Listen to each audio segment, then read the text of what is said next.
وظللنا عليكم الغمام وأنزلنا عليكم المن والسلوى কোরআন মুসা আলাইহিস সালামের উম্মতকে আল্লাহ তাআলা মান্না সালওয়া বেহেশতের পক্ষ থেকে দেখাসি বলে বলে দুনিয়াতে আসলো আর উম্মতরা খাইলো।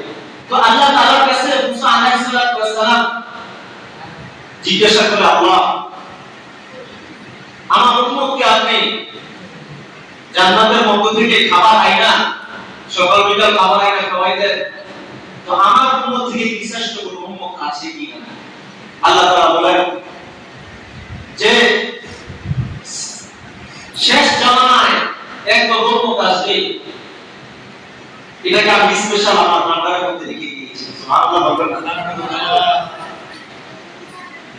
তোমার চাইতেও কি তোমার উম্মতের চাইতেও তা অনেক দামি, এবং কি আদম থেকে শুরু করে মুসা আলাইহিস সালাম পর্যন্ত যত উম্মত আসছে সবার চাইতে উম্মতে মুহাম্মদ শ্রেষ্ঠ। সুবহানাল্লাহ।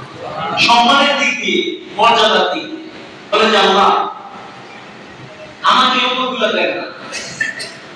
আল্লাহ তাআলা বলেন, মুসা এগুলো আমি আমার বন্ধুর জন্য রেখে দিয়েছি। সুবহানাল্লাহ। এগুলো আমার বন্ধুর উম্মত, যিনি কে? মুহাম্মাদুর রাসূলুল্লাহ। মুহাম্মাদুর রাসূলুল্লাহ। সেই মুহাম্মদুর রাসূলুল্লাহ আগমন এই রবিউল আউয়াল মাসে।